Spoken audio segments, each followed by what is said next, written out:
சபையுடைய குருவாளர், தலைவர், செயலர் ஒவ்வொருவருக்கும் நாங்கள் நன்றியை தெரிவிக்கிறோம்.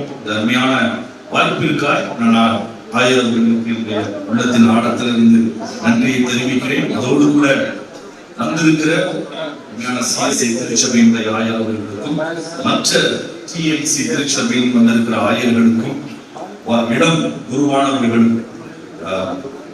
இடம் குரு மக்களாக இணைந்து இந்த ஊழியர்களில் இணைந்திருக்கிற ஒவ்வொருவருக்கும் நான் நன்றியை தெரிவித்துக் கொள்கிறேன். இந்த சாயந்தர வேளையிலே உங்களோடு கூட இன்றைக்கும் நாளைக்கும் நாளை மறுநாள் காலை சாயந்தரம் இந்த 4 செய்திகளிலும் சில முக்கியமான காரியங்களை நான் பகிர்ந்து கொள்ள நான் வாஞ்சிக்கிறேன். 99 ஆண்டுகள் என்பது சாதாரணமான ஒரு காரியம் அல்ல. அல்லேலூயா. இங்க யாராவது 99 வயசு இருக்கிறீங்களா? இல்ல. 99 என்பது இந்த நாட்களிலே நாம் பார்க்க முடியாத ஒரு வயது. 99 வருடங்கள் ஆண்டவர் இந்த திருச்சபையை நடத்தி கொண்டு வந்திருக்கிறார் என்றால் அவர் செய்த மகத்துவமான காரியங்களுக்காக நாம் நிச்சயமாய் நன்றி சொல்ல வேண்டும். நான் உள்ளே வரும் பொழுது ஆராதனை நடத்தி கொண்டிருந்த அருமையான போதகர் சொன்னார்கள், ஒருவேளை இந்த இடத்திலே இந்த திருச்சபை இல்லாமல் இருந்திருந்தால் இந்த இடம் எப்படி இருந்திருக்கும்? ஆண்டவர் நம்முடைய மூதாதையர்களை, குடும்பங்களை எப்படி அவர் சந்தித்து ஆச்சரியமாய் கொண்டு வந்திருக்கிறார். அதன் நிமித்தம் அல்லவோ நாம் இந்த நாளிலே இவ்வளவு அழகாய் ஆசீர்வதிக்கப்பட்ட ஒரு நிலைமையிலே இருக்கிறோம். அல்லேலூயா. அது யாரும் மறுக்க முடியாத ஒரு உண்மை. ஆனால் இந்த 99 ஆண்டுகளை முடித்து ஆண்டவருக்கு நன்றி செலுத்தும் பொழுது நமக்குள் எழுப்ப வேண்டிய மிக முக்கியமான ஒரு கேள்வியும் உண்டு. அந்த கேள்விதான் என்னுடைய இந்த 4 செய்திகளுக்கும் தலைப்பாய் நான் வைக்க விரும்புகிறேன். 99 வருடங்களை நான் கடந்து வருவதற்கு தேவன் எனக்கு வைத்திருந்த நோக்கம் என்ன? ஏன் ஒருவேளை மற்ற இடங்களுக்கு கொடுக்கப்படாத ஒரு வாய்ப்பை ஆண்டவர் எனக்கு தந்தார்? ஏன் என்னை இந்த திருச்சபையிலே ஆண்டவர் இணைத்திருக்கிறார்? இவைகள் எல்லாம் நாம் ஒவ்வொரு பகுதியாய் நாம் பார்க்க போகிறோம். இந்த முதல் நாளிலே உங்களோடு கூட இந்த செய்தியினுடைய ஆரம்பத்தை நான் பகிர்ந்து கொள்ள விரும்புகிறேன். வாசிக்கலாம். எரேமியா தீர்க்கதரிசி எழுதின அந்த புலம்பல் புஸ்தகத்தினுடைய 5வது அதிகாரம் அதனுடைய 21வது வசனத்தை யாராவது வாசிக்கலாம்? புலம்பல் புஸ்தகத்தினுடைய 25வது அதிகாரம் 21வது வசனத்தை வாசிக்கலாம். The book of Lamentation, chapter 5, verse 21. கர்த்தாவே, எங்களை உம்மிடத்தில் திருப்பிக் கொள்ளும், அப்பொழுது திரும்புவோம், பூர்வ காலத்தில் இருந்தது போல எங்கள் நாட்களை புதியவைகளாக்கும். இந்த முதல் நாளிலே உங்களோடு கூட நான் இந்த தலைப்பின் அடிப்படையில் தான் நான் பேச விரும்புகிறேன். 99 வருடங்கள் முடிந்த ஒருவரை வாழ்த்த வேண்டும் என்று சொன்னால் நீங்கள் இன்னமும் அதிக வருடங்கள் நீங்கள் ஓட வேண்டும், நீங்கள் செய்ய வேண்டும், நீங்கள் இன்னும் ஆசீர்வாதமாய் இருக்க வேண்டும் என்றுதான் நாம் வாழ்த்துவோம். ஆனால் வேதத்தில் இருக்கிற தேவ மனிதர்களுடைய பார்வை எப்பொழுதுமே கொஞ்சம் வித்தியாசமானது. இந்த எரேமியா தீர்க்கதரிசி அந்த நாட்களிலே அவனுக்கு கிடைத்த கடைசி வாய்ப்பு இந்த புலம்பல் புஸ்தகத்தினுடைய கடைசி அதிகாரத்தினுடைய கடைசி வரிகளை எழுதுவதற்கு. அவன் ஏற்கனவே இஸ்ரவேல் தேசத்தை குறித்து நிறைய எழுதியிருக்கிறான். இஸ்ரவேல் தேசம் எப்படி அது பாபிலோனுக்கு கொண்டு போகப்படும், 70 வருடங்கள் எப்படி சிறையிருப்பிலே இருக்கும், 70 வருடங்களுக்கு பிறகு என்ன நடக்கும், இவைகளை எல்லாம் ஒரு சிறு பையனாக இருந்த வெறும் ஆசாரியனாக உதவி செய்து கொண்டிருந்த இந்த எரேமியாவை தான் ஆண்டவர் ஒரு நாளிலே, நீ ஆசாரிய ஊழியத்திற்கு உதவி செய்தது போதும், இனி நீ தீர்க்கதரிசியா எழுப்ப வேண்டும் என்று சொல்லி அழைத்து அவனை கொண்டு மகத்துவமான காரியங்களை எந்த தீர்க்கதரிசியும் செய்ய முடியாத அப்படிப்பட்ட ஆழமான காரியங்களை எரேமியா தீர்க்கதரிசியை கொண்டு ஆண்டவர் செய்தார். அல்லேலூயா. பொதுவாக நாம் அதிகமாய் விரும்பி படிக்காத ஒரு புஸ்தகங்களில் ஒரு புஸ்தகம் எரேமியா தீர்க்கதரிசி புலம்பல். நமக்கே ஏகப்பட்ட புலம்பல் இருக்கும். பைபிளையாவது ஒரு நல்ல புஸ்தகத்தை படிக்கலாமே. என்னுடைய நண்பர் என்கிட்ட ஒருத்தர் கேட்டாரு, பைபிள்ல ஒரு சந்தோஷம் ஒரு புஸ்தகத்தை வச்சிருக்கலாமே, ஆனா புலம்பல்னு ஏன் ஒரு புஸ்தகத்தை வச்சிருக்கிறாங்க? நான் சொன்னேன், புலம்பல் 5 அதிகாரம் தான், ஆனா சந்தோஷமான அதிகாரங்கள் நிறைய இருக்குது. சோ இந்த புலம்பல் அவன் தனக்காய் புலம்பவில்லை, தன்னுடைய குடும்பத்தின் சூழ்நிலையை நினைத்து புலம்பவில்லை, அல்லது தன்னுடைய வாழ்க்கை இன்றைக்கு இப்படி இருக்கிறதே என்று நினைத்து அவன் புலம்பவில்லை. அவன் தேவனால் தெரிந்து கொள்ளப்பட்ட, அவன் விரும்பாவிட்டாலும் அவனை தேடி வந்த மிக வல்லமையான ஒரு தீர்க்க தரிசன ஊழியத்தை செய்தவன். இன்றைக்கு இருக்கிற தீர்க்க தரிசிகள் என்பவர்களை போல அல்ல. அன்றைக்கு ராஜாவா இருந்தாலும் தேசமா இருந்தாலும் யாருக்கும் பயப்படாமல் தேவன் எதை சொல்லுகிறாரோ அதை திட்டமும் தெளிவுமாய் அதை இங்கு இப்ப உள்ள ஜெனரேஷன் என்ன பேர் சொல்றாங்கன்னா கட் அண்ட் பேஸ்ட் ஜெனரேஷன். என்ன ஹோம்வொர்க் கொடுத்தாலும் பரவாயில்ல, பிரச்சனையே இல்லை. முன்னாடி உள்ள நாட்கள்ல உட்கார்ந்து படிக்கணும், இல்லைன்னா டியூஷன் போகணும். இப்ப அப்படி இல்லை. அப்பாவுடைய மொபைல்ல சாட் ஜிபிடில என்னென்ன ஹோம்வொர்க் இருக்குதோ அவ்வளோத்தையும் டைப் பண்ணி கட் காப்பி பேஸ்ட் ஜெனரேஷன். சில பேருக்கு அது புரியாம இருக்கலாம். ஆனா இன்னைக்கு உள்ள வாலிப கூட்டங்கள் முழுவதும் செய்யக்கூடிய காரியங்கள் எல்லாமே அதுதான். ஆனால் எரேமியா கட் காப்பி பேஸ்ட் ப்ராஃபட் அல்ல, ஜெனரேஷன் அல்ல. தெளிவாய் தேவன் என்ன சொல்லுகிறாரோ அதிலே கூட்டலும் இல்லை, குறைத்தலும் இல்லை. அப்படி சொல்லி ஊழியம் செய்து கொண்டிருந்தவன்.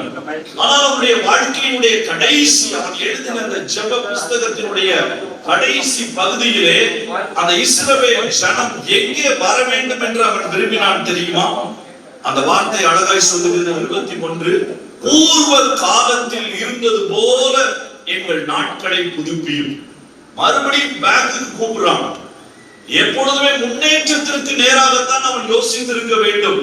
ஆண்டவரே, இப்பொழுது இருப்பதை காட்டிலும் மிக அதிகமாக முன்னேறின ஒரு தேசமாய், குடும்பமாய் அல்லது மனிதனாய் என்னை மாற்றும் என்று சொல்வதற்கு பதிலாக, ஆண்டவரே என்னை கொஞ்சம் பின்னோக்கி கொண்டு செல்லும்.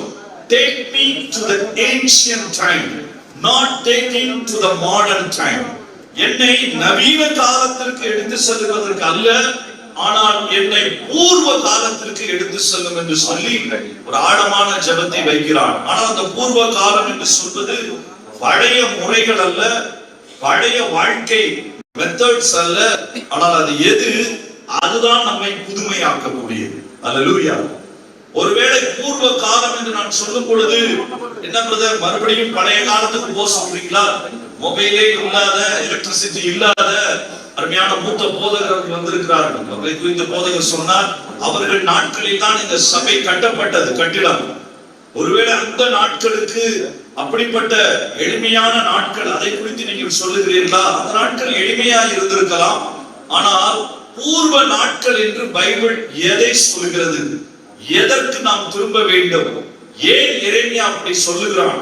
இந்த 99வது ஆண்டு விழாவை கொண்டாட ஆயத்தப்பட்டிருக்கிற இந்த அருமையான திருச்சபை முதலாவது செய்ய வேண்டிய ஆயத்தம் என்ன? நாம் இருக்கிற வழிகளில் இருந்து பூர்வ பாதைகளுக்கு திரும்ப தேவன் அழைக்கிறார். அல்லேலூயா. இன்றைக்கு இருக்கிற சபைக்கு தேவையான, குடும்பங்களுக்கு தேவையான, நம்முடைய பிள்ளைகளுக்கு தேவையான மிக முக்கியமான வாழ்க்கை இந்த உலகம் காண்பிக்கிற ஒரு பாதை அல்ல, நவீன தொழில்நுட்பங்கள் காண்பிக்கிற ஒரு பாதைகள் அல்ல.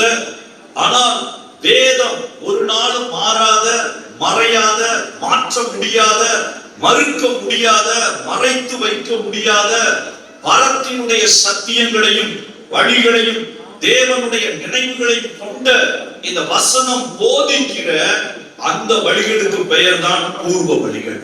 பூர்வ வழிகள் என்று சொல்வது ஏதோ பழங்காலத்து முறை என்பதல்ல, ஒரு நாளும் பழையதாய் மாறாத முறை. இந்த வேதம் எவைகளை கற்றுக் கொடுக்கிறதோ அதனாலதான் பைபிள் எத்தனையோ வருஷங்கள் ஆகிவிட்டது, இது எழுதப்பட்டு, இது சொல்லப்பட்டு. ஆனால் இதற்கு இன்னொரு எடிஷன் இன்னமும் வரவில்லை, மறு பதிப்பு இன்னமும் வரவில்லை.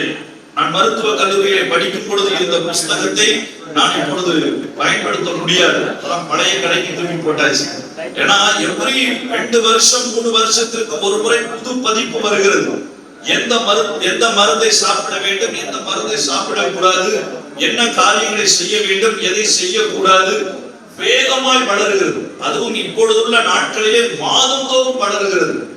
இன்னும் ஏஐ டெக்னாலஜி அது வேகமாய் வரப்போகிறது. அது வரவிருந்தால் எனக்கு தெரிந்து ஒவ்வொரு நாளும் கூட மருத்துவத்திலே மிக வேகமான முன்னேற்றம் வரத்தான் செய்யும். அதுல நிறைய எடிஷன் மாறிக்கொண்டே இருக்கும். ஆனால் இந்த வேதம் ஒன்றுதான் நேற்றும் இன்றும் என்று வானமும் பூமியும் ஒளிந்து போகும், ஆனால் என் வார்த்தை ஒரு நாளும் ஒளிந்து போவதில்லை. பெரிய அல்லேலூயா சொல்லலாமா? அல்லேலூயா.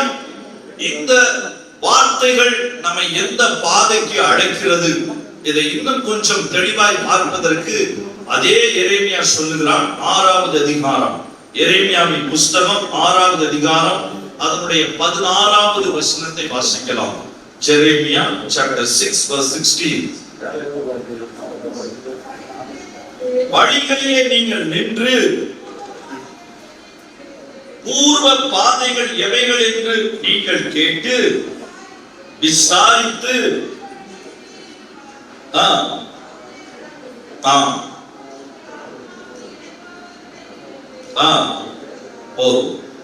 கடைசி வரை நம்ம பின்னால வாசிக்க போகிறோம். ஆண்டவர் என்ன சொல்றாரு எரேமியா மூலமா? அந்த இஸ்ரவேல் ஜனங்களுக்கு சொல்ல விரும்பின காரியம், நீங்க வேகமா ஓடிக்கொண்டே இருக்கிறீர்கள், முதலாவது ஒன்று செய்யுங்கள், இந்த வழிகளிலே நில்லுங்கள். Do not go, stop.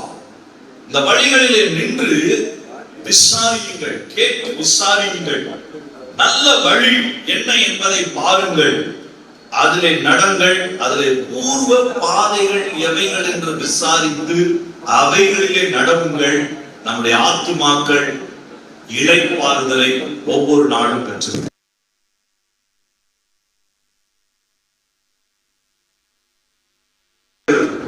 ஒவ்வொரு எபிரேய வார்த்தையும் வித்தியாசமான அர்த்தங்கள் உள்ளது. அவன் இளைப்பாறினான் என்கிற இடத்திலே அவன் ஓய்வெடுத்தான். சாதாரணமாக நாம் எடுக்கக்கூடிய ஓய்வை சொல்லக்கூடிய வார்த்தைகளும் உண்டு. ஆனால் இந்த இடத்திலே பயன்படுத்தப்படக்கூடிய இந்த வார்த்தை இளைப்பாறுதல் என்பது என்ன? உள்ளுக்குள் என்னுடைய ஆத்மாவிலே இருக்கிற எல்லா குறைவுகளும் சரி செய்யப்பட்டு, எல்லா பதட்டங்களும் குறைக்கப்பட்டு, எல்லா குறைவுகளும் நிறைவாக்கப்பட்டு, அதில் இனி என்னை அசைக்கக்கூடிய இன்னொரு காரியம் இல்லை என்று சொல்லக்கூடிய இடத்திற்கு என்னை கொண்டு வரக்கூடிய. இங்க இளைப்பாறுதல் சொல்றது எதை சொல்றதுன்னா, மிக திடமாய் நிற்கக்கூடியவன், மிக திடனாய், இதற்கு அப்புறம் அவனுக்கு பலவீனமே இல்லை. மார்கோவா என்கிற எபிரேய வார்த்தையை இங்கு தீர்க்கதரிசி பயன்படுத்துகிறார். இளைப்பாறுதல் என்று அவர் சொல்வது ஒரு சின்ன ரெஸ்ட் அல்லது ஒரு சின்ன சந்தோஷத்தை சொல்லவில்லை. பரிபூர்ணமான உள்ளுக்குள்ளே இருந்த எல்லா பிரச்சனைகளும் சரி செய்யப்பட்டு திடப்படுத்தப்பட்ட ஒரு வாழ்க்கை. இன்னைக்கு நம்ம அதைத்தான் விரும்புகிறோம், அதைத்தான் வாஞ்சிக்கிறோம், அதைத்தான் செய்ய நினைக்கிறோம். ஆனா நமக்கு எதை யோசிக்கிறோமோ அதுக்கு ஆப்போசிட்டா தான் ஏதாவது வருது. ஒரு பிரச்சனை முடிஞ்சது, நம்ம யோசிப்போம், என்ன ஆகுது, அடுத்த பிரச்சனை முடியும். சில பேர் யோசிச்சாங்க, தமிழ்நாட்டுல எலெக்ஷன் முடிஞ்சதப்பா சொல்லி முடியறதுக்குள்ள போற போக பார்த்தா அடுத்து எப்ப எலெக்ஷன் சொல்லக்கூடிய அளவுக்கு வந்தாச்சு. தினந்தோறும் மாற்றங்கள், தினந்தோறும் காரியங்கள், எது பதட்டம், என்ன எல்லாம். எனக்கும் வேதத்தை கையில வைத்திருக்கிற நீங்களும் நானும் இந்த பூர்வ பாதைகளை தெளிவாய் பெற்றுக் கொள்ள முடியும். அல்லேலூயா. அதைத்தான் ஆண்டவர் மறுபடியும் சொல்லுகிறார். ஆனால் அந்த 16 வசனத்தினுடைய கடைசி வரை என்ன சொல்லுகிறது? அவர்களோ நாங்கள் அதிலே நடக்க மாட்டோம் என்றார்கள். ஆச்சரியமா இருக்கிறது அல்லவா? இஸ்ரவேல் ஜனங்களுக்கு கஷ்டப்படுறாங்க, இஸ்ரவேல் ஜனங்கள் நெருங்கப்படுறாங்க. இஸ்ரவேல் ஜனங்கள் சில பேருக்கு சில கஷ்டங்கள், எல்லாருக்குமே ஒரே விதமான வேதனைகள் இல்லை அந்த நாளிலே. ஆனால் அதிலிருந்து வெளியே வருவதற்கு ஆண்டவர் சொல்லுகிறார், நீ பூர்வ பாதைக்கு வந்து விட்டால் போதும், உனக்கு எல்லா இளைப்பாறுதலும் கிடைக்கும். ஆனால் அவர்கள் சொன்னார்கள், இளைப்பாறுதல் எனக்கு வேண்டும், ஆனால் பூர்வ பாதைகளுக்கு நாங்கள் வரமாட்டோம். ஆனால் அப்படிப்பட்ட ஒரு வரமாட்டோம் என்று சொன்ன மக்களுக்காகத்தான் இந்த எரேமியா முழுவதும் தன்னுடைய தீர்க்க தரிசன புஸ்தகத்தை எழுதுகிறார். அவர்களுக்காக ஜெபிக்கிற அந்த புலம்பல் புஸ்தகத்தை எழுதுகிறார். இன்றைக்கு நான் ரொம்ப விரிவாக தியாலஜி உங்களோடு கூட பேச போவதில்லை. ஆனால் வேகமாக 3 காரியங்களை அடுத்த 25 நிமிடத்திலே உங்களோடு கூட நான் பேச போகிறேன். இந்த நாளில் என்னுடைய செய்தியினுடைய தலைப்பே வழிக்கு மறுபடியும் நாம் எப்படி வருவது, பூர்வ பாதைக்கு திரும்புவோம். அப்படின்னா நான் இன்னைக்கு பூர்வ பாதையை பயணிக்கலையா? பூர்வ பாதையை நாம் பயணித்திருந்தால் நம்முடைய வாழ்க்கையிலே பூரணமான ஒரு இளைப்பாறுதலை நாம் அனுபவித்திருந்திருப்போம். ஆனால் அவைகள் இல்லாதபடியினால் தான் இந்த வசனம் சொல்லப்பட்ட நேரத்திலே இன்னொரு வசனத்தை வாசிங்க. அன்றைக்கு இருந்த சபையினுடைய சூழ்நிலை, அன்றைக்கு இருந்த கிறிஸ்தவர்களுடைய சூழ்நிலையே எப்படி இருந்தது பாருங்கள். புலம்பல் 5வது அதிகாரம் 17, 18வது வசனத்தை வாசிக்கலாம். புலம்பலின் புஸ்தகம் 5வது அதிகாரம் 17, 18. எங்களுடைய இருதயம் அது பலவீனப்பட்டது, கண்கள் இருட்டு போனது. சீயோன் மலை என்பது கர்த்தருடைய பரிசுத்த ஸ்தலம் இருந்த இடம், ஆலயம் இருந்த இடம். ஆனால் அங்கே இருந்த நிலைமை என்ன? அங்க இருந்த ஜனங்களுடைய நிலைமை என்ன? 5வது அதிகாரத்தை வாசித்து பார்த்தால் உங்களுக்கு புரியும். மிக கொடுமையான ஒரு சூழ்நிலை. இத்தனைக்கும் அவர் வேகமாய் ஒரு உச்சம் கட்டமாய் அவர் சொல்லுகிறார், சீயோன் மலையிலே நரிகள் சுற்றி திரிந்தது.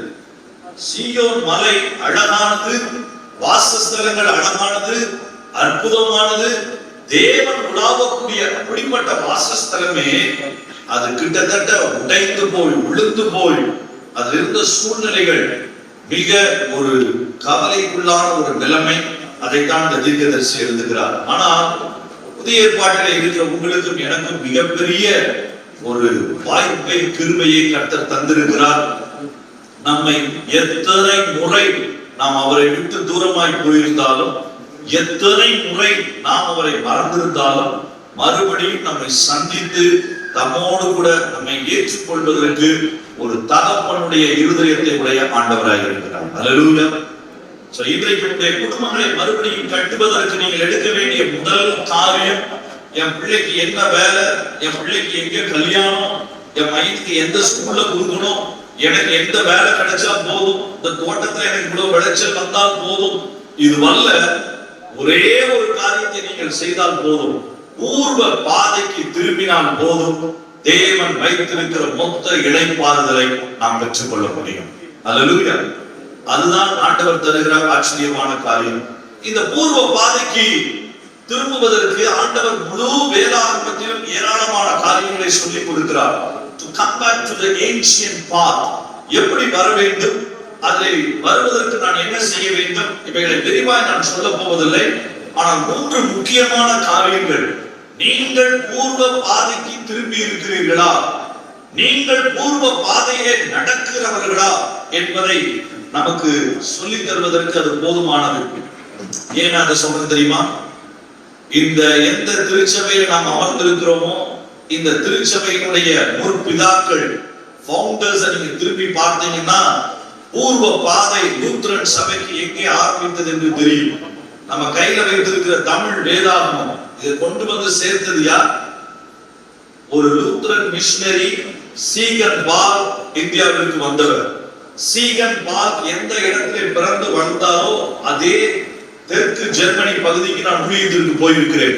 அங்கே இருக்கக்கூடிய சென்ட் ஸ்டீபனஸ் சர்ச் என்று சொல்லப்படக்கூடிய ஆர்த்தோடாக்ஸ் பெந்தேகோஸ்தே சபையிலே ஒரு நாள் நான் பிரசங்கிப்பதற்கு போன பொழுது அங்க இருந்த போதகர் சொன்னார், இங்குதான் சீகன் பாலுடைய உண்மையான சொந்த ஊர்.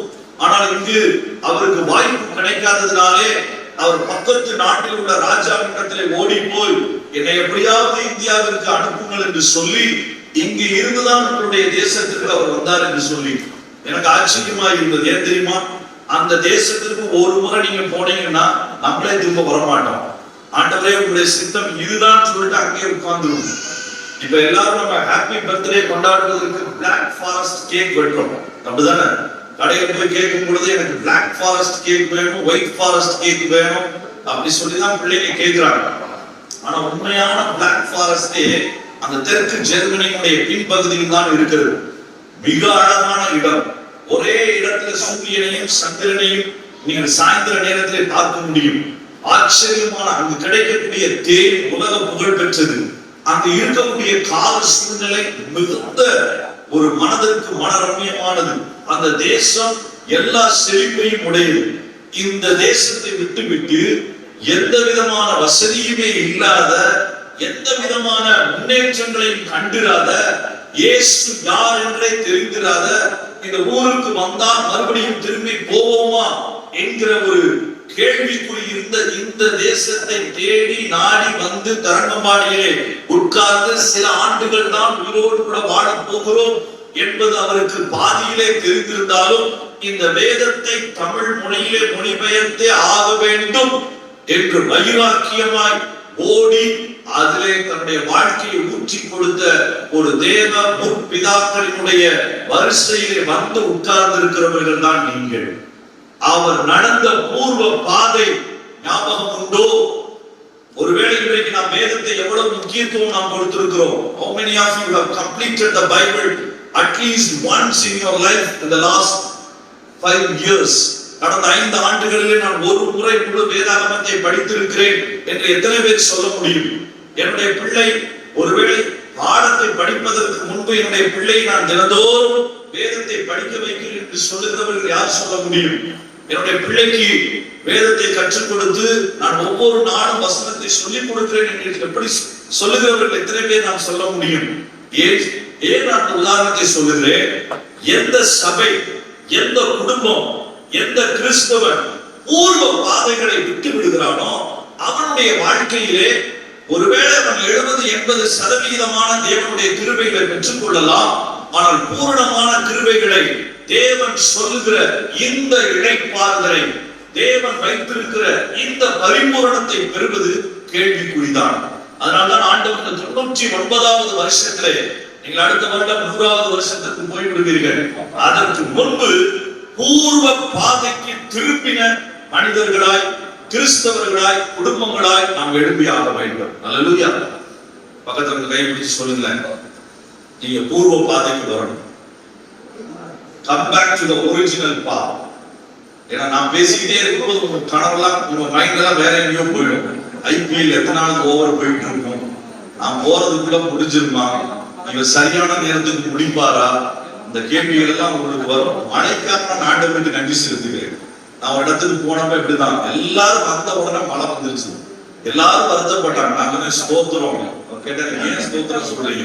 இப்ப யாருக்கும் எந்திரிச்சு போக முடியாது, மழை முடிகிற வரைக்கும் இங்கதான் உட்கார்ந்து இருக்கணும். அதனால எனக்கு மிக எளிதாக இருக்கு.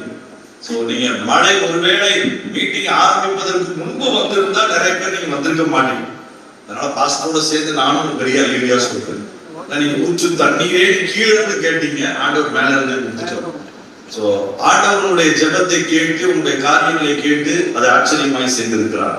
சரி, எப்படி நான் இந்த பூர்வ பாதைக்கு இருக்கிறேனா இல்லையா? அதுதான் முதல் கேள்வி. நான் இந்த பூர்வ பாதையில தான் பிரயாணிக்கிறேனா இல்லையா? அப்படி இல்லை என்றால் நான் எப்படி வர வேண்டும்? எளிதாக புரிந்து கொள்வதற்கு 3 வசனங்களை தான் நாம் வேகமாய் வாசிக்க போகிறோம். நம்பர் 1, சங்கீதம் அதனுடைய 44வது சங்கீதத்தை முதலாவது திருப்பிக் கொள்ளலாம். 44வது சங்கீதத்திலே 1வது வசனத்தை வாசிக்கலாம்.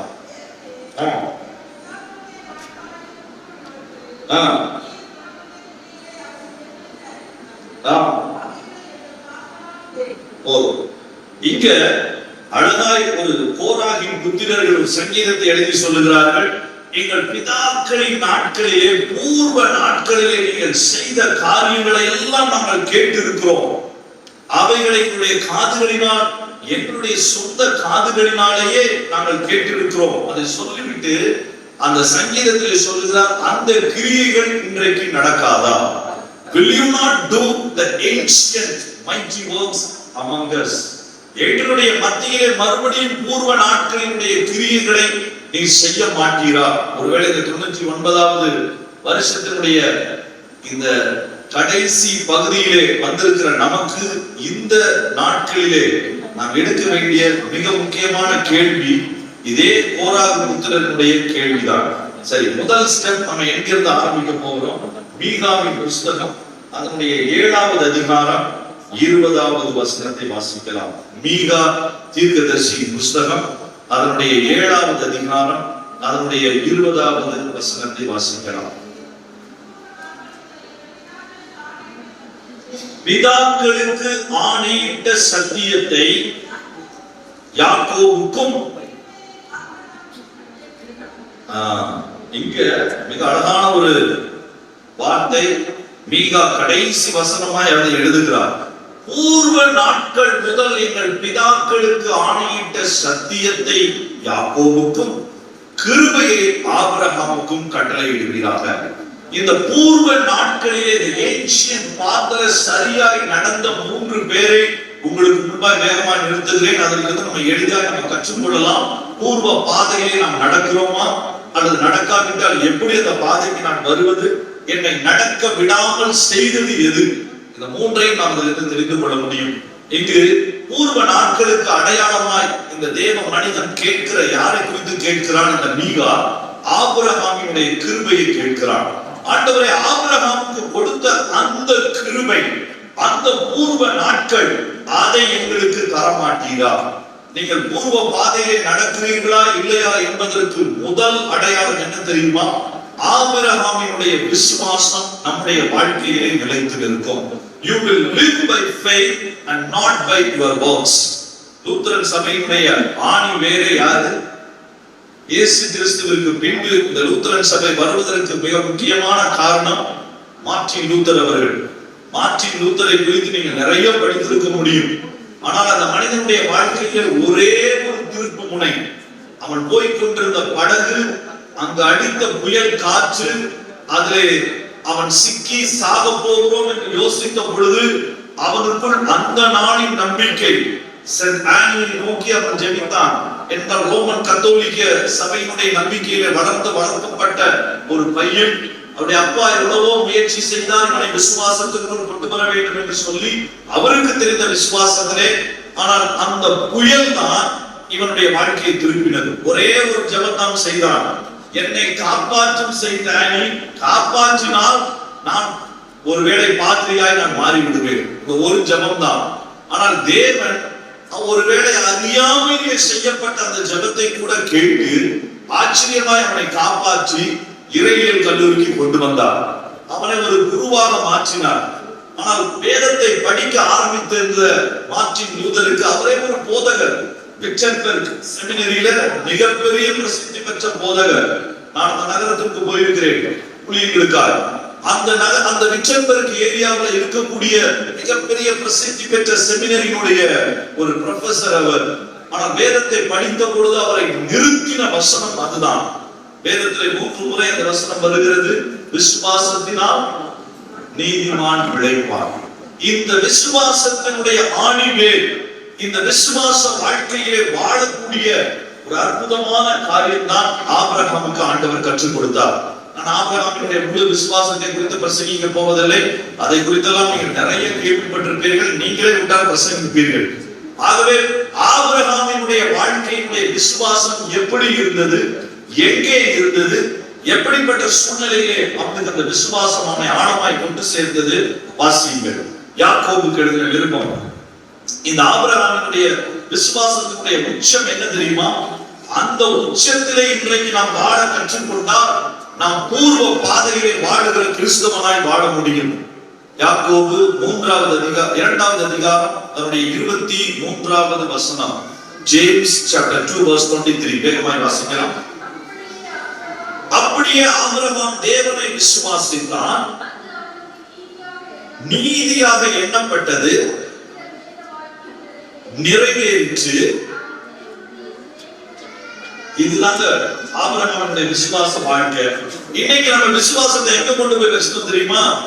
எனக்கு வியாதி சுகமாகணும் நான் விசுவாசிக்கிறேன், எனக்கு பரீட்சையில பாஸ் ஆகணும் விசுவாசிக்கிறேன், எனக்கு ஒரு அற்புதம் நடக்கணும் விசுவாசிக்கிறேன். இதெல்லாம் எல்கேஜி விசுவாசம், இதெல்லாம் ஆரம்ப விசுவாசம்.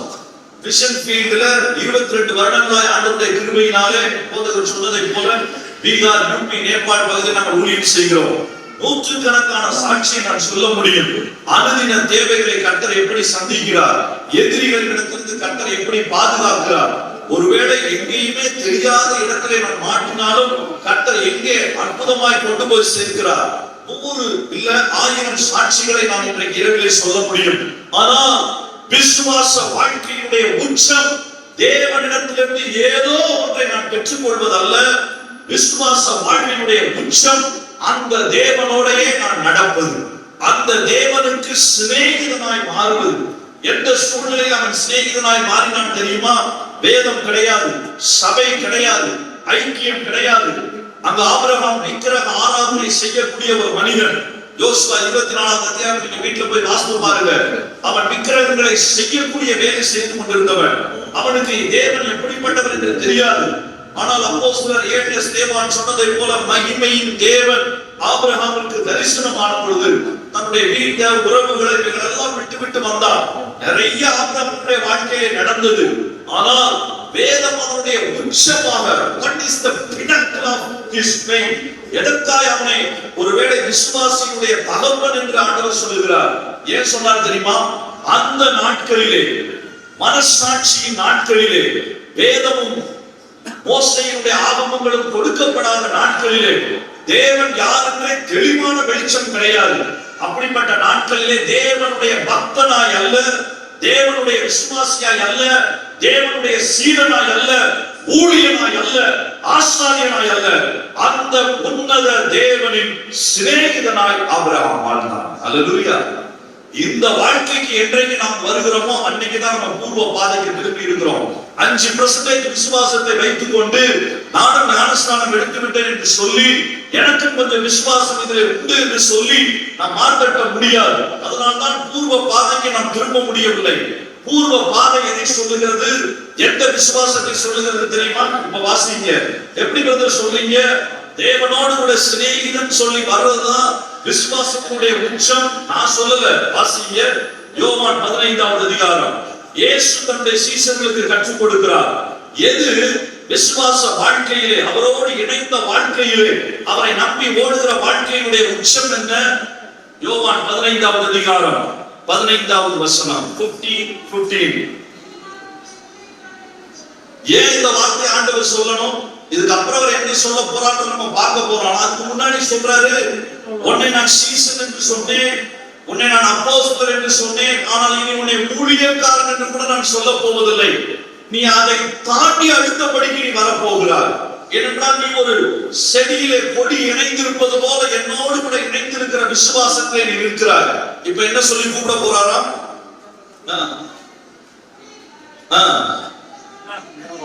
அறிய மாட்டான், நான் உங்களை சிநேகிதர் என்ற புதிய உடன்படிக்கையினுடைய உச்சம். அவரை அப்பா பிதா என்று கூப்பிடுவதே என்னுடைய பெரிய பாக்கியம். அவரை எஜமானனாய் பெற்றிருப்பது பெரிய பாக்கியம். அவருக்கு ஊழியம் செய்வது அதை விட பாக்கியம். ஆனா ஆண்டவர் சொல்லுதான், இது அல்ல. What is the ultimate? You are my friend. நீ எனக்கு சிநேகிதன். இந்த உறவிலே என்றைக்கு நம்மளும் நம்முடைய குடும்பமும் எழுப்புகிறோமோ, இந்த உறவிலே என்றைக்கு நீங்கள் ஜெபத்திலே வருகிறீர்களோ, இந்த உறவிலே என்றைக்கு நீங்கள் வேத வாசிக்கிற தியானத்திலே வருகிறீர்களோ, அன்றைக்கு நாம் தைரியமாய் சொல்ல முடியும். என்ன சொல்ல முடியும்? பூர்வ பாதையிலே நான் இருக்கிறேன். கடமைக்காக நம்ம ஜெபிக்க கூடாது, காலண்டரை பார்த்து ஜெபிக்க கூடாது, பரீட்சைக்காக ஜெபிக்க கூடாது. என்னுடைய நண்பன் ஒருவன் உண்டு. 10th எக்ஸாமுக்கு போகும்பொழுது நான் ரோமன் கத்தோலிக்க பள்ளிக்கூடத்துல படிச்சேன். வரிசையா நிக்க வச்சு அங்க அந்தோனியார் சிலை ஒன்று இருக்கும். ஃபாதர் சொல்வார், எல்லாரும் ஜோம் பண்ணிட்டு போங்க. அவன் ஆள் கொஞ்சம் குண்டா இருப்பான், ராமேஸ்வரத்து பையன், கடைசியா வருவான். நாங்க எல்லாரும் பென்சில் ஸ்கேல் அப்பதான் ரட்சிக்கப்படாது, காலில் வச்சு எப்படியாவது அந்தோனியாரே காப்பாத்திட்டு போவோம். அவன் வருவான், மேல இருந்து பென்சில் ரப்பரை உருட்டி விட்டு குடிக்கும். எதுக்குன்னா அப்பதான் பாஸ் ஆக முடியும். அந்தோனியார் காலத்தை விட்டா மட்டும் போதாதுன்னு அதை இப்படி முத்தம் கொடுப்பான், அதுல பெயிண்ட் கூட போயிடும். போட்டு அவரை விட மாட்டான், அவரை குடிச்சு தொங்கிக்கிட்டே இருக்கும். ஏன்டா இதை சொல்றேன்? அடுத்த எக்ஸாம் முடிஞ்சு ரிசல்ட் வந்துருச்சுன்னா அந்தோனியார் தான் யாருன்னு கேட்பேன். அடுத்த எக்ஸாம் என்னைக்கு வருதோ அது வரைக்கும் யார் மறந்துடுவான். அவருக்கு இவருக்கு சம்பந்தமே கிடையாது. அதுதான் இன்றைக்குள்ள நம்முடைய விசுவாசத்தினுடைய காரியமா இருக்கு. இல்ல, இது ஒரு துருப்பு சீட்டு அல்ல, இது ஒரு ஏடிஎம் கார்டு அல்ல. இயேசுவோடு கூட நடக்கிற அனுபவத்தினுடைய காரியம் உச்சத்திற்கு நண்பனை போல. அவர் என்ன சொல்றார், பிதாவினிடத்திலே கேள்விப்பட்டதை எல்லாம் நமக்கு சொல்வதற்கு அவர் ஆயத்தமாக இருக்கிறார். வேதத்தில் சொல்லப்பட்டதை மட்டும் அவர் சொல்லல, பிதாவினிடத்தில் நான் கேட்ட எல்லாத்தையும் நான் சொல்ல விரும்புகிறேன். I want to express my heart to you. Will you become my friend? அதுதான் காலிங். பூர்வ நாட்களுக்கு யார் தூங்குவாங்க தெரியுமா? ஆண்டவரே, உங்களுடைய சிநேகிதனாய் நான் மாற வேண்டும் என்று வாஞ்சிக்கிறவர்கள் பூர்வ நாட்களின் பாதையிலே இருக்கிறார்கள். அந்த உறவினுடைய ஐக்கியம் ஆலய ஆராதனைக்கு வருவதனால் மட்டுமல்ல, ஆலய ஆராதனை அட்டெண்டன்ஸ் போடுவதனால் மட்டுமல்ல, ஆலய ஆராதனைக்கு ஏதோ நாம் வந்துவிட்டு சென்றால்தான் நமக்கு ஆசீர்வாதம் என்பதல்ல. இதெல்லாம் நல்லது. It's all good disciplines, but the most important thing is அவருடைய நண்பனை போல மாறுகிறது. இன்னைக்கு அந்த விசுவாசத்துக்கு நம்ம எழுதி வாங்க நம்முடைய வாழ்க்கையுடைய சூழ்நிலை மாறிடும். அல்லேலூயா. வெயில நின்றவனுக்கு நிழலினுடைய அருமை தெரியும் சொல்லுவாங்க. நான் இந்து குடும்பத்தில் ரட்சிக்கப்பட்டவன், கோயிலை நிர்வகிக்கக்கூடிய தர்மகர்த்தா குடும்பத்திலிருந்து வருகிறேன். அந்த குடும்பத்தினால் இன்னும் பெரும்பாலானவர்கள் ரட்சிக்கப்படலை. அதனால தைரியமா எனக்கு சொல்ல முடியும், இந்த தேவனை நான் ஏன் பின்தொடர்கிறேன், இந்த தேவனை நான் ஒரு ஊழியனாய் அல்ல, இந்த தேவனை நான் ஒரு மிஷனரியாய் அல்ல, இந்த தேவனை நான் ஒரு கிறிஸ்தவனாய் அல்ல, அவரை ஓடு கூட நண்பனாய் வாழ வேண்டும் என்கிற அந்த வாஞ்சை, அதோடு கூட தான் பின்தொடர்கிறோம். ஆகவே அந்த வாஞ்சைக்கு உங்களுடைய பிள்ளையை கொண்டு வாங்க. ஃப்ரெண்டோட நம்ம எவ்வளவு நேரம் பேசுவோம், மொபைல்ல பேசுறதே நம்ம டைம் போறதே தெரியாது. ஃப்ரெண்டோட இருக்கிறதா பெரிய நமக்கு. அது இப்போ ஆண் நண்பன் பெண் நண்பிலாம் வந்துட்டாங்க, பாய் ஃப்ரெண்ட் கேர்ள் ஃப்ரெண்ட். அவங்களோட பேசுற டைமே தெரியாது, போய்கிட்டே இருக்கு. அந்த அளவுக்கு அவங்களோட கூட நேரம் காலம் தெரியாமல் அந்த உறவிலே பிழைத்திருப்போம். அந்த உறவிற்குள் நாம் இன்றைக்கு வரப்போகிறோம். நம்முடைய உறவுகள் எங்க போச்சு தெரியுமா? மார்ட்டின் லூத்தரை கீழே பூமிக்கு அடியில பங்கர்ல தான் வச்சிருந்தாங்க. குடும்பம் கொடுத்து சாப்பிட சொன்னாங்க, சார்ல்ஸ் த கிங். அப்ப அவர் சொன்ன காரியம், என்னால இவ்வளவுதான் முடியும், எனக்கு உதவி செய்யும். அந்த பங்கருக்கு உள்ள கீழே பூமிக்கு அடியில உட்கார்ந்து கொண்டு அந்த வெப்பத்தினுடைய நடுவில் ஆண்டவரே என்னை காப்பாற்றும், ஆண்டவரே என்னை காப்பாற்றும் என்று கதறி கொண்டிருக்கவில்லை. அவர் செய்த ஒரே ஒரு காரியம், அந்த பங்கருக்கு உள்ள லைட் கிடையாது, ஃபேன் கிடையாது, கண்டுபிடித்தா கொண்டு போட்டுவாங்க. ஒரு சில ஓட்டைகள், சுவாசிப்பதற்கு ஆக்சிஜன் மட்டும்தான். மிக கடினமான நாட்கள். இங்கிலீஷ் வேதாகமத்தை ஜெர்மன் மொழியில மொழிபெயர்த்து அந்த வெப்பத்தினுடைய நடுவில் பூமியினுடைய குழி புதல்ல எப்ப மாட்டாலும் தலை போயிடும். அந்த நேரத்தில் அவர் தேடிக்கொண்டிருந்த இடம் வேத வசனம். ஏன்னா அவங்களுக்கு தெரியும், இந்த உலகத்தில் அவங்க வந்ததனுடைய நோக்கம் தேவனுடைய நண்பனாய். தேவன் நண்பனாய் இருந்தால் என்னுடைய நண்பனுடைய இருதயம் என்ன?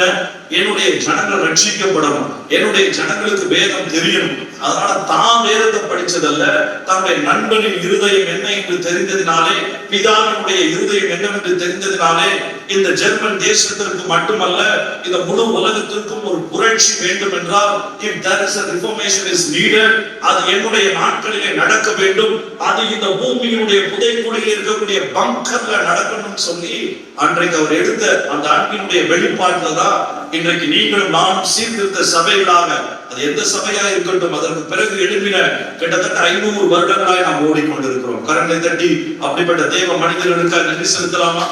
You are a Lutheran church member. நீங்க லூத்தரன் சபையினுடைய மெம்பர். உங்களுடைய சபையினுடைய ஆணிவே ஒரு பிதாக்களுடைய பாதைகள் உங்களை எப்படி கர்த்தர் கொண்டு வந்தார், எப்படி கன்னியாகுமரிக்கு சுவிசேஷம் லூத்தரன் சபையின் மூலமாய் வந்தது, யார் கொண்டு வந்து சேர்த்தது, ஏன் இந்த வடுதரம் பள்ளத்துக்கு கொண்டு வர வேண்டும், மற்ற கிராமங்கள் இல்லையா, ஏன் ஆண்டவர் இந்த இடத்துக்கு கொண்டு வந்து சேர்த்தார்? தேவ மனிதர்கள் செலுத்தின விலைக்கிரயம். அதற்கு அவர்களை தூண்டினது என்ன? தேவனோடு நண்பனாய் நடந்ததினாலே, அந்த பூர்வ பாதையில நடந்ததினாலே எல்லாவற்றையும் வெளிப்பாடுகளை பெற்றுக்கொண்ட அந்த பாரத்தை நிறைவேற்றி முடித்தார்கள். அல்லேலூயா. இதனுடைய அர்த்தம் இதுவல்ல, மற்ற காரியத்தை பார்க்க கூடாது. ஆபிரகாமுக்கு ஏதாவது குறை இருந்ததா? இல்லை. ஆபிரகாமுக்கு விசுவாசத்திலே, ஆவிக்குரிய வாழ்க்கையிலே, தேவனுடைய உறவிற்கு தன்னுடைய வாழ்க்கையிலே பிரதான ஸ்தானம் கொடுத்ததினாலே எந்த விதத்திலும் இல்லை. மெடிக்கலுடைய மனைவி கைனகாலஜிஸ்ட். எங்களுக்கு நல்லா தெரியும், 40 வயசுக்கு மேல யாராவது குழந்தைக்கு வந்தாங்கன்னா so it's better to go for an adoption. 40 வயதுக்கு மேல உங்களுக்கு குழந்தை உண்டானா டவுன் சிண்ட்ரோம், இந்த வியாதிகள்லாம் வருவதற்கு வாய்ப்பு உண்டு. ஆகவே நீங்கள் குழந்தையை பெற்றுக்கொள்ள வேண்டாம், குழந்தையை தத்தெடுத்துக் கொள்ளுங்கள் என்று சொல்லி நாங்களே சொல்லி அனுப்புவோம்.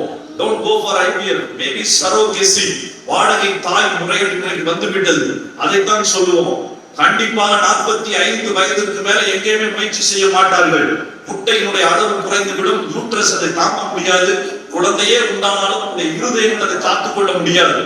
இந்தியாவிலே மிக அதிகமான வயதிலே குழந்தையை பெற்றெடுத்த ஆந்திராவினுடைய தம்பதியர் 72 வயதுல இது நாங்கள் செய்து காண்பிப்போம், அறிவியலின் சாதனையை முறியடிப்போம் என்று செய்தார்கள். அந்த அம்மாவிற்கு 2வது ட்ரைமஸ்டர் என்று சொல்லுகிறதிலேயே இருதய வியாதி ஏற்பட்டு அந்த ரத்த ஓட்டத்தினுடைய அதிகபட்ச காரியத்தை செய்ய முடியாமல் மரித்து போய்விட்டார்கள். ஆகவே சயின்ஸ் இதை செய்ய முடியாமல் திணறிக் கொண்டிருக்கிறது 2026. ஆனால் கிட்டத்தட்ட 5000 வருஷங்களுக்கு முன்பு தேவனோடு நண்பனாய் நடந்தவனுக்கு 100 வயதுல எந்த கைனகாலஜிஸ்டும் கிடையாது, லேபர் ரூம் கிடையாது, டெலிவரி வார்டு கிடையாது, நர்ஸ் கிடையாது. குழந்தையை கொடுத்தது மட்டுமல்ல, ஒரு பிரச்சனை இல்லாம பெற்றெடுக்கவும் தேவன் உதவி செய்தார். அல்லேலூயா. Is it not great? நீங்க ஹாஸ்பிடல்ல போய் கேட்டு பாருங்க, நார்மலா வரக்கூடியவங்களுக்கு டெலிவரி கண்டக்ட் பண்ணி பாருங்க, 25% பேருக்கு காம்ப்ளிகேஷன்ஸ் வருவதற்கான வாய்ப்புகள் இருக்கிறது. ஆனால் எந்த விதமான காரியங்களும் இல்லாம தேவன் அற்புதமாக எப்படி செய்தார்? எல்லா காரியத்தையும் ஆபிரகாமுக்கு செய்தார். அவன் பையனுக்கு பொண்ணு எங்க இருந்து வரணும், எப்படிப்பட்ட பொண்ணு, எல்லாவற்றையும் அவர் பிக்ஸ் பண்ணாரு. ஆனால் ஆபிரகாமுடைய கண்கள் அவைகள் மேல இல்ல. அவனுக்கு நன்றாய் தெரியும், என்னுடைய பிள்ளையே நான் சாக கொடுத்தாலும் மரித்தோரிலிருந்து என்னுடைய பிள்ளையை தேவன் உயிரோடு கூட எடுப்பார் என்று சொல்லி. Where is your faith? எனக்கு அன்பானவர்களே, இந்த ராத்திரி வேளையில ஏன் நீங்க தடுமாறுறீங்க? ஏன் தியக்குறீங்க? ஏன் சுற்றியுள்ள மக்களை போல நாம ஏதாவது செய்யணும் என்று சொல்லி உலகத்தின் பாதையை ஏன் தேர்ந்தெடுக்கிறீங்க? இல்ல, உன்னதத்தின் பாதை உண்டு. இந்த விசுவாச பாதையில நீங்க நடந்து பாருங்க, உங்களுக்கு ஆகாயம் தான் எல்லையா இருக்கும். The sky will be your limit if you walk on this faith way. 2வது காரியம், பூர்வ நாட்களை குறித்து சொல்லும் பொழுது வேதம் சொல்ல விரும்புகிற ஒரு காரியம் ஏசாயா 63வது அதிகாரம் 11வது வசனம். Take only another 10 minutes. வேகமாக வாசிச்சு பார்ப்போம். ஏசாயா 63:11. ஆகிலும்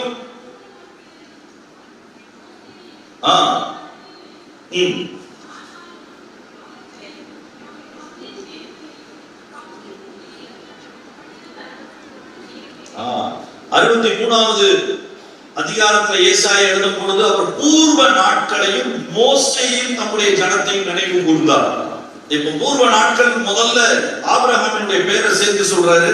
2வது பூர்வ நாட்கள் சொல்லி மோசே உள்ள கொண்டு வர்றாரு.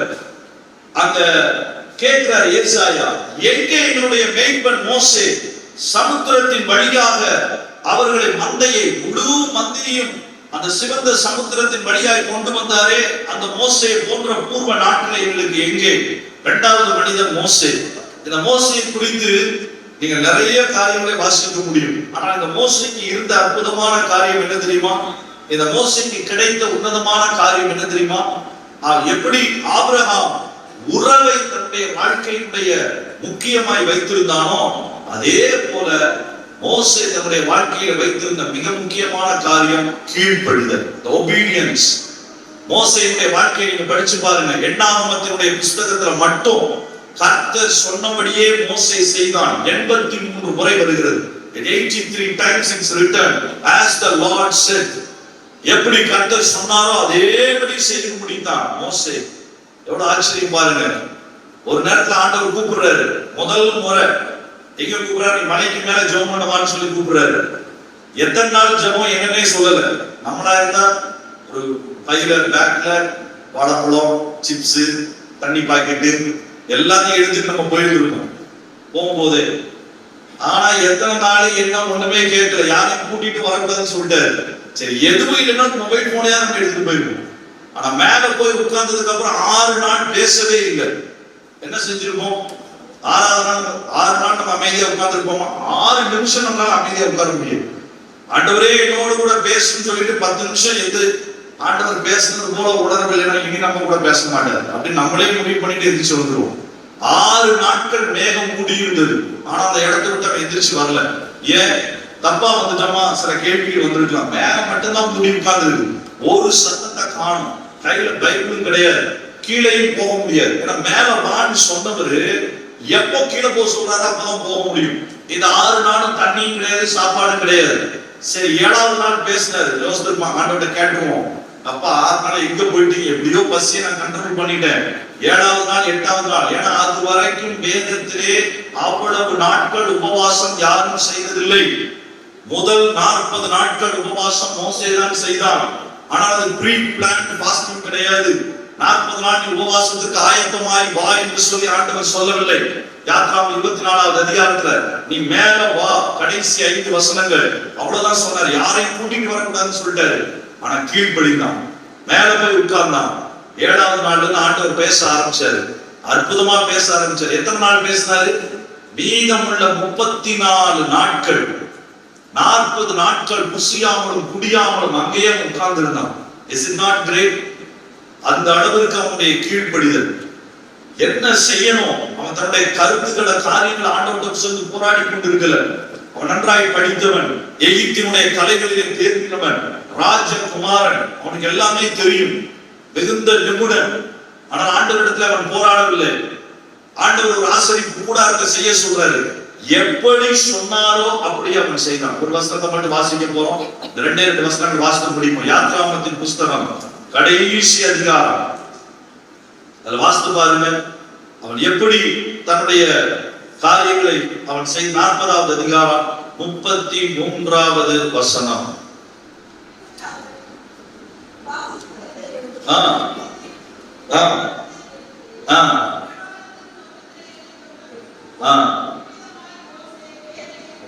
மோசே வேலையை முடித்தான். 39வது அதிகாரம் 43வது வசனம்.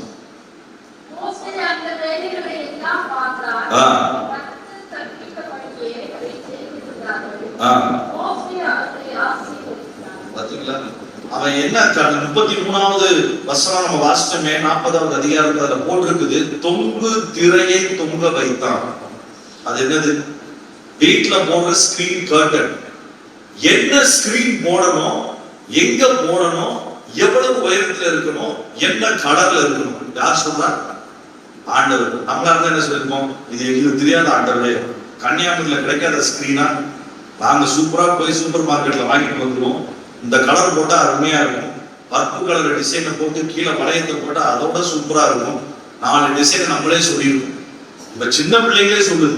3-4 வயசு பிள்ளைங்க நீங்க கடைக்கு கூட்டு போனீங்கன்னா அதுவே விதவிதமா சொல்லுது, இந்த மாதிரி பேண்ட் வேணும், இந்த மாதிரி சட்டை வேணும், இந்த மாதிரி இது வேணும். ஏன்னா எல்லாமே அது எங்க பாக்குது, கோகோ மேல் அங்க எல்லா நர்சரி ரைம்ஸ்ல என்னென்ன பாக்குதோ அவள் எல்லாத்தையும் உள்ள வந்துருது. அது போட்டிருக்கிற ட்ரெஸ்ஸை இது கரெக்டா சொல்லுது, அந்த அளவுக்கு இருக்குது. ஆனா மோசே எல்லாவற்றையும் கற்று தேர்ந்தவன். ஒரு திரையை எனக்கு தொங்க விட தெரியாத ஆண்டவரே, ஒரு ஸ்கிரீனை நான் போடாம இருந்துருவேனா ஆண்டவரே அப்படின்னு அவன் கேட்கிறேன். எப்படி ஸ்கிரீன் போட சொன்னாரோ அதே மாதிரி போட ஆரம்பித்தான். எனக்கு அன்பானவர்களே, தேவனுடைய சித்தத்தை படி கீழ்ப்படிவது கடினம் என்று உபதேசித்து நம்முடைய மனமோன போக்கிலும் விரும்பினதை செய்வதிலும் வளர்கிற இந்த நாட்களிலே நம்முடைய திருச்சபை அப்படி அல்ல. கர்த்தர் கற்பித்தபடியே எனக்கும் என்னுடைய குடும்பத்திற்கும் பிள்ளைகளுக்கும் செய்வேன் என்கிற எண்ணத்துல நீங்க வந்துட்டீங்கன்னா வேதத்திலிருந்து தேவன் பேசுவார், கிருபை அவர் தருவார், நீங்க கீழ்ப்படுவீங்க. 34வது வசனம் சொல்லுது, மகிமையின் மேகம் உங்க வீட்டை நிரப்பும். Hallelujah. God's presence will come and fill you. The glory will fill your house. நீங்க எது கேட்டு போகணும் அவசியம் இல்லை. ஆலயத்தை மட்டுமல்ல, நீங்க வேலை செய்யற இடத்துல பார்க்க முடியும், நீங்க போகிற இடத்துல பார்க்க முடியும், படிக்கிற இடத்துல பார்க்க முடியும். The obedience to God. நீங்க ஆண்டவருடைய வசனத்தை கேட்டு எவ்வளவு நம்ம கீழ்ப்படிவதற்கு ஆயத்தமா நம்ம இருக்கிறோம். ரொம்ப குறைவான காரியங்கள், ஆனால் அப்படியே அவன் செய்தான். பாதி செய்யல, ஒரு திறதான எப்படி வேணாலும் போட்டுட்டு போகல, அவன் எல்லாத்தையும் சுத்தி பார்க்கிறான். எழுதப்பட்ட மாதிரியின்படியே செஞ்சாங்களா இல்லையா? That was the question. And number 3, மூன்றாவது மனிதன் யார்? முதல் காரியம் நான் சொன்னேன், உன்னத உறவுகள். இதுல நீங்க சரியா வந்தீங்கன்னா தான் உங்க விசுவாச வாழ்க்கை பூர்வ பாதைக்கு திரும்பி இருக்குன்னு அர்த்தம். இரண்டாவது, இந்த வாழ்க்கையை உயர்வான கீழ்ப்படிதல். அது ஏதோ லேசான கீழ்ப்படிதல் இல்ல, கடைசி மட்டும் கீழ்ப்படிதல். மோசேயை குறித்து சொல்லப்பட்டிருக்கு, கர்த்தருடைய வார்த்தையின்படியே மரித்தான். சாகும்போது கூட யார் சொன்னபடி செத்தான்? ஆண்டவர் சொன்னபடி செத்தான். எவ்வளவு ஆச்சரியம் பாருங்க. சாகும்போது கூட கர்த்தருடைய வார்த்தையின்படியே மரித்தான். இன்றைக்கு ஆண்டவர் அப்படிப்பட்ட ஒரு ஒபீடியன்ஸ் பூர்வ பாதைகளை எதிர்பார்க்கிறார். இன்றைக்கு கீழ்ப்படிதல் நமக்கு இல்லாததுனாலதான் நம்ம பிள்ளைங்க நமக்கு கீழ்ப்படிறது இல்லை. நிறைய பேர் சொல்றது சொன்னதே கேட்க மாட்டேங்கிறான். வீட்டுக்காரர் பக்கத்துல இருந்து சொன்னாரு, இவளே நான் சொல்றதை கேட்க மாட்டேங்கிறான். அவங்க அம்மா பக்கத்துல இருந்து சொல்றாங்க, இவனும் சின்ன வயசுல இருந்து நான் சொல்றதை கேட்கவே மாட்டேங்கிறான். 3 தலைமுறை கீழ்ப்படியாங்க. எப்படி அவங்களே சாட்சி சொல்றாங்க. நம்முடைய சூழ்நிலைகள் எப்படி நமக்கு மாறுது? பூரணமான கீழ்ப்படிதலுக்கு, வசனங்களுக்கு கீழ்ப்படிவதற்கு தேவன் நம்மை அழைக்கிறார். மூன்றாவது, இந்த பூர்வ நாட்களை குறித்து சொல்லும் பொழுது சொன்ன இன்னொரு மனிதன், ஆமோஸ் தீர்க்கதரிசி புஸ்தகம் 9வது அதிகாரம் 12வது வசனம். ஆமோஸ், நான் கொஞ்சம் உங்களை பழைய ஏற்பாட்டை திரும்ப வைக்கிறேன். சில புஸ்தகங்களை நம்ம படிக்கிறதே இல்லை. ஆமோஸ் இதெல்லாம் பாஸ்டருடைய புஸ்தகம் நமக்கு இல்லை. நமக்கு பிடிச்சது நீதிமொழிகள், சங்கீதம், இது 2 தான். இதை தவிர மற்றது எல்லாமே பாஸ்டருக்கு தான். அது அவருடைய பொறுப்பு. அவர் படிப்பார், வெளிப்படுத்துற விசேஷம், அது எனக்கு வெளிப்படாத விசேஷம். அதனால அதை நான் படிக்கவே மாட்டேன். இப்படின்னு சொல்லி நம்மளே நிறைய அதை ஒதுக்கிலாம் வச்சிருக்கிறோம். 1 நாளாகணும், அதுல நம்ம சில பார்க்கும் பொழுது நம்முடைய கண்கள் எல்லாம் சிறந்திருக்கு. இது ஏன் எழுதுனாங்க, எப்படி எழுதுனாங்க? அப்படி கிடையாது. வேதத்தினுடைய ஒவ்வொரு வார்த்தைகளையும் நீங்க கவனமா படிச்சு பாருங்க, உங்களுக்கு ஆச்சரியமாய் தெரியும். ஆமோஸ் 9:12 வேகமா வாசியம். விழுந்து போன தாவீதின் கூடாரத்தை அடைத்து சீர்படுத்தி பூர்வ நாட்களிலே இருந்தது போல. மூணாவது கடைசியா, தாவீதின் கூடாரங்களை, தாவீது செய்த கூடாரத்தை தான் கர்த்தர் மறுபடியும் எடுக்கணும்னு சொல்றாரு. அப்போஸ்தலர் 15 இதே வசனத்தை ரிப்பீட் பண்ணி சொல்றாரு. சாலமோன் கட்டின ஆலயத்தை திரும்ப கட்டணும்னு சொல்லல. இரண்டாவது செருபாபேல் கட்டின மகிமையின் ஆலயத்தை திரும்ப கொண்டு வருவேன்னு சொல்லல. தாவீது ஒரு கூடாரத்தை போட்டு அதுக்குள்ள இருந்து ஆராதிச்சுட்டு இருந்தான். 1 நாளாகமம் 16 வாசித்தீங்கன்னா தெரியும். ஒரு சின்ன கூடாரம், டென்ட் தான், சாமியானா தான், எப்போ விழும் தெரியாது. அதுக்குள்ள நின்றுதான் முதல் ஆராதனை நடத்தினான். ஆண்டவர் சொல்றாரு, தங்கத்தினால் கட்டப்பட்ட சாலமோனின் ஆலயத்தை மறுபடியும் எடுக்க போவதில்லை. மகிமையில காட்டிலும் அதிகமான மகிமை பெற்றிருந்த செருபாபேலின் நாட்களின் ஆலயத்தை நான் மறுபடியும் எழுப்புவதில்லை. மாடல் எது? தாவீதின் கூடாரத்தை தான் எடுக்க போறேன். ஏன் தாவீதின் கூடாரத்தை எடுக்க தெரியுமா? தாவீதின் கூடாரத்துல நிறைந்திருந்தது ட்ரெடிஷன் கிடையாது, பாரம்பரியம் கிடையாது. ஆனால் முழுக்க முழுக்க அன்பு. தேவனை நேசித்து வாஞ்சித்து அவன் பாடல் எழுதினான். தேவனை நேசித்து வாஞ்சித்து அவன் ஆராதனைகளை செய்தான். அவனுடைய இருதயம் எல்லாமே எப்பொழுதும் ஆண்டவரே, என்னுடைய ஆத்துமா உமக்காய் கதறுகிறது, எப்பொழுது சாபம் விடியும். இதுதான் தாவீதுடைய எண்ணம். David is a sign of the true love and passion. ஒரு ஆழமான அன்பு, ஆழமான வாஞ்சை, வைராக்கியம், இதுக்கு அடையாளமா சொல்லப்படுறவன் தான் தாவீது. இன்றைக்கு நம்முடைய அன்பு ஆண்டவருக்கு எங்க இருக்குது? இன்றைக்கு நம்முடைய வைராக்கியம் ஆண்டவருக்கு எங்க இருக்குது? நான் இதெல்லாம் சொல்றதுனால உங்களை தனிப்பட்ட விதத்துல குறை சொல்றேன் நீங்க நினைக்காதீங்க. இல்ல, நீங்க சரியான வழியில நீங்க நடக்கிறத காட்டிலும் பூர்வமான வழிகளுக்கு நீங்க பார்க்கணும் பாரதத்தோடு போட்டு பேசுகிறேன். அல்லேலூயா. 99 வருஷம் முடிக்கிற இந்த சபை சரியான வழியில நடந்ததுக்கு அல்ல, பூர்வ பாதையில நடந்ததுக்கு இந்த முழு மாவட்டத்துக்கும் தெரியும். இந்த சபை வித்தியாசமான சபைங்க. இங்க மற்ற எல்லாமே இருக்கலாம், ஆனா இந்த ஜனங்கள் இந்த ஆலயத்தை நேசிப்பாங்க. இந்த ஜனங்கள் தேவனை நேசிப்பாங்க. கோயில்ல பாடுறவங்க தேவனை நேசிப்பாங்க. ஆலயத்துக்கு வருகிற பிள்ளைகள் தேவனை நேசித்து வருவாங்க. இவங்க தாவீதின் கூடாரத்தை போன்றவங்க. இங்க பாரம்பரியம் கிடையாது. இங்க யார் முதல்ல நிக்கணும், யார் இரண்டாவது நிக்கணும். இங்க அரசியல் கிடையாது, இங்க பெருமைகள் கிடையாது, இங்க கசப்புகள் கிடையாது. இங்க முழுக்க முழுக்க வாஞ்சைகளும் அன்பும் நிறைந்த இடம். அதனாலதான் தாவீது தன்னுடைய ராஜாவினுடைய வேலையை விட்டுட்டு இங்க வந்து தாவீதின் கூடாரத்தில் உட்கார்ந்து பாட்டு எழுதி கொடுக்கிறான். ஆசாப்பே, இந்த பாட்டை பாடு, நீ பாட்டு எழுது. 24 கொயத்தியமா உண்டாக்குகிறான். பாடிக்கிட்டே இருங்க, தேவனை ஆராதிக்கிறோம். எப்போ காலையில வரும், நானே வந்துடுறேன். இரவு நேரங்கள் அவருடைய ஆலய பிரகாரத்தில் நான் படுக்க விரும்புகிறேன். இதெல்லாம் அவனுடைய வாஞ்சை, அவனுடைய அன்பு. இன்றைக்கு என்னுடைய அன்பு ஆண்டவருக்கு எவ்வளவு இருக்குது? என்னுடைய அன்பு சரியா இருக்குன்னா எந்த பெருமையை என்னை தடுக்க முடியாது, எந்த கோபமும் என்னை தடுக்க முடியாது, எந்த கசப்பு என்னை தடுக்க முடியாது. அதனாலதான் ஆண்டவர் சொன்னாரு, முழு நியாய பிரமாணத்தை சுருக்கி ஒரே ஒரு வார்த்தையில சொன்னாரு. என்ன சொன்னாரு? தேவனாகிய கர்த்தரிடத்தில் முழு இருதயத்தோடும், முழு ஆத்மாவோடும், முழு பலத்தோடும், 2 இடத்துல 2 வார்த்தை, முழு மனதோடும் முழு சிந்தையோடும் நீ அன்பு கூறுவாயா. இதற்கும் ஒப்பாயிருக்கிற கற்பனை தான். அப்ப அதுவும் 1வது கற்பனை தான். நம்பருக்கான 2 ஈக்குவல் தான் ஆண்டவர் சொல்றாரு. அதனால ஒரே ஒரு கற்பனை தான். It's about the love. என்னுடைய ஆண்டவரை நேசிச்சு நான் என்ன செஞ்சிருக்கேன்? முதல் சபைக்கு ஆண்டவர் சொன்னாரு, பூர்வ பாதைக்கு திரும்பணும்னா ஆதி அன்புக்கு நான் வந்தான். எங்க கூட நிறைய மக்கள் ஆண்டவர்களை நாங்க நடத்துறதுக்கு நிறைய வித்தியாசமான பீப்புள் குரூப்பை நம்ம ஆண்டவர்களை நடத்திட்டு இருக்கிறோம். அதுல ஒரு குரூப் நேபாளில் உள்ள பிள்ளைங்க, 9 இருந்து 16 வயசு பிள்ளைங்க. அவங்களுடைய விலை 50,000 ரூபாயில இருந்து 1 லட்சம் ரூபாய். இந்த பிள்ளைகளை விற்பாங்க. ஏழை மக்கள் வேற வழி இல்லாம இதை இந்தியாவில இருந்து மற்ற இடத்துல இருந்து போய் வாங்கி கொண்டு வந்து குழந்தைகள் ஆபாச படம் எடுப்பதற்கு சிவப்பு விளக்கு பகுதிகளில் பயன்படுத்துவதற்கு கொண்டு போவாங்க. தடுக்கிறதுக்கு நேபாள அரசாங்கம் நிறைய முயற்சி பண்றாங்க, தடுக்க முடியல பூர்ணமா. அந்த குடும்ப இடத்துல மாட்டி, விபச்சாரத்துல மாட்டி திரும்பி வந்த பிள்ளைகள் நாங்க சந்திக்கும் பொழுது, எங்களுக்கு எதுக்கு இயேசுவை பத்தி சொல்றீங்க? வாழ்க்கையை சிதைச்சு போச்சு, அழிஞ்சு போச்சு, கெட்டு போச்சு. இன்னும் முடிஞ்சு போன ஒரு 5-6 வருஷம் நாங்க இருப்போம். வாழ்வினை வியாதிகள் வந்தாச்சு. என்னுடைய வாழ்க்கையை 35 வருஷம் தான், தலைமுறையை நாங்க இப்படிதான் கழிக்கிறோம்.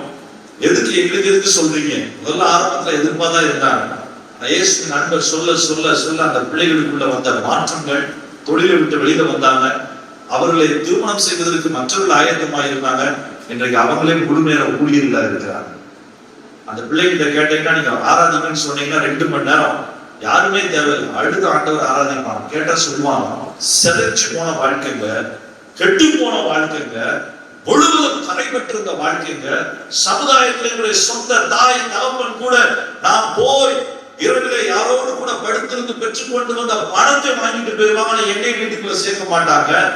அதுதான் என்னுடைய தாய் தகப்பனுடைய அன்பு. ஆனா இதை தாண்டி ஒருவர் என்னை நேசித்து என்னை கொண்டு வந்து சேர்த்திருக்கிறாரு, என் வாழ்க்கையை மாற்றி இருக்கிறாரு. இதை நேசித்த ஒருவன் என்னை திருமணம் செய்திருக்கிறார். இதை விட என்னங்க பெரிய அன்பு வேணும்? அந்த ஆண்டவரை நாங்க நேசிப்போம்.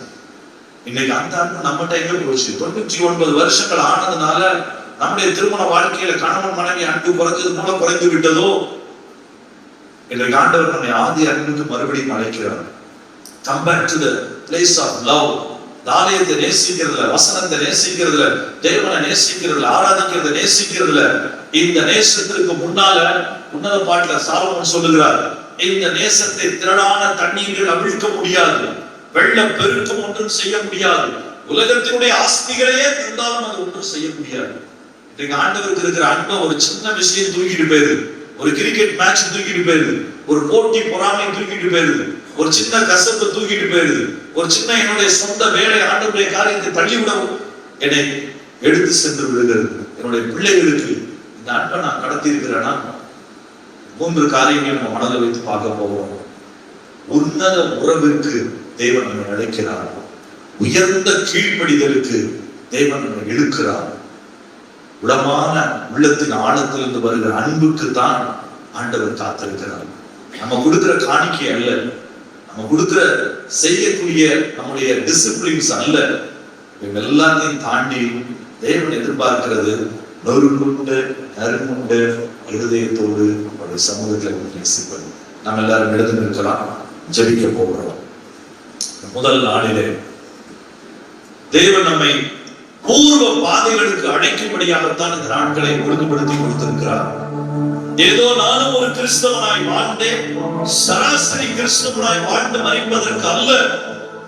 கொரோனாவை தாண்டி 99 ஆண்டுகளிலே அநேக சபைகள் ஒருவேளை இன்றைக்கு இல்லாமல் இருக்கிறது. அவைகளின் நடுவிலே நிலைத்து நிற்கிற சபையாய் இந்த சபையை தேவன் வைத்திருக்கிறார்.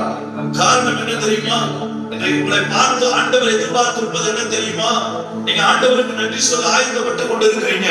ஆனா ஆண்டவர் உங்களை பார்த்து சொல்ல விரும்புகிறது, எனக்கு அன்பான எபினேசர் லூத்தரன் திருச்சபையே, பூர்வ பாதைக்கு நீ திரும்புவாயா என்று விசாரித்து உன்னுடைய குடும்பத்தை திரும்புவாயா, உன் சொந்த வாழ்க்கையை திரும்புவாயா?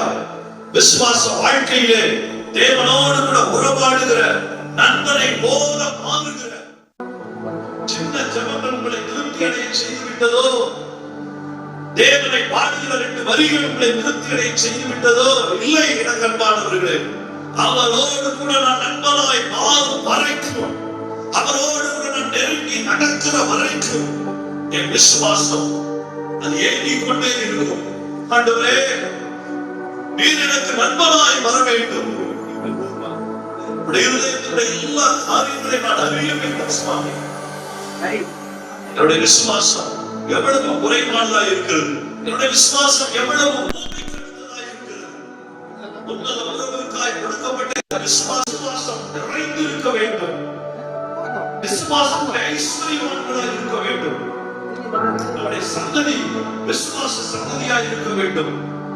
எது விசுவாசத்துடைய அடையாளம்? தேவனோடு நடக்கிற மனிதன் தான், அவரை நண்பனாய் பெற்றிருக்கிறவன் தான்.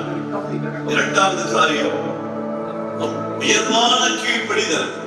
பாதி கீழ்ப்படிதல் அல்ல, தாமதமான கீழ்ப்படிதல் அல்ல.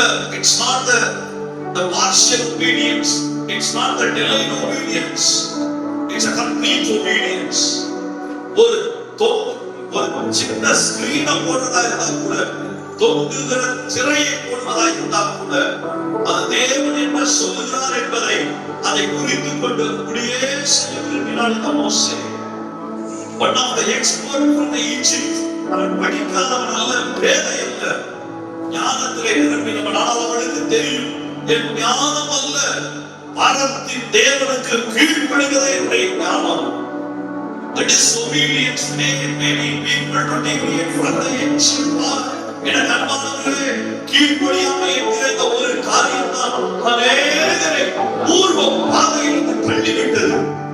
உங்களை கெஞ்சி கேட்க வேண்டிய முதல் நாளிலே, ஆண்டவரே, நான் என்னுடைய பிள்ளைகளுக்கு கீழ்ப்படிய வேண்டும் சுவாமி. We want to obey. இந்த ஊர்ல ஒரே ஒரு குடும்பம் தான் கீழ்ப்படினா அது என்னுடைய குடும்பமாக இருக்கட்டும். It's me. ஒரு மனிதன் கீழ்ப்படிவானால் அது நானா இருக்கட்டும் ஆண்டவரே. அப்போதான் மகிமையை பார்க்க முடியும். Unlimited glory of God. மூன்றாவது கடைசியாக பூர்வ நாட்களுக்கு தாவீதை ஆண்டவர் கொண்டு வருகிறார். விழுந்து போன இந்த தாவீதின் கூடாரத்தை பூர்வ நாட்களை போல நான் எழுப்புவேன் என்கிறார். புதிய ஏற்பாட்டுக்கு அவர் செல்ல ஆண்டவர் தான் சொன்னார். அப்போஸ்தலர் 15 எங்கே தேவனுக்குரிய அன்பு, நம்முடைய ஆராதனைக்கு அன்பு உண்டோ, நம் தேவனை குறித்து மற்றவர்களுக்கு சொல்வதே அன்பு உண்டோ? Where is the true love? எங்கே போயிற்று இந்த அன்பு? ஏன் அன்பு செலுத்தவில்லை என்பதற்கு காரணங்களை சொல்ல நாம் படித்துவிட்டோம். ஆனால் ஆண்டவர் இந்த ராத்திரி வேளையில் உங்களை புதியவர்களாய் மாற்றுவதற்கு நம் மத்தியிலே வந்திருக்கிறார். இந்த தேவன் பழைய பெயரை வைத்து நம்மை குற்றப்படுத்துகிறவர் அல்ல. தன்னுடைய சொந்த ரத்தத்தினாலே நம்மை கழுவி பூர்வ பாதைக்கு கொண்டு வந்து அதே தேவ மனிதர்களாய் நம்மை மாற்ற விரும்புகிறார். இந்த ஒரு பாடம் வரை பாடி பிடிக்க போகிறோம். அன்பு கூறுவே இன்னும் அதிகமாக.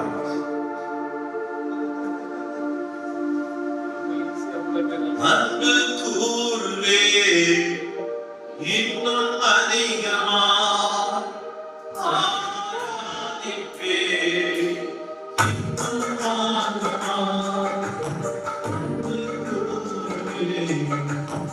இன்னும்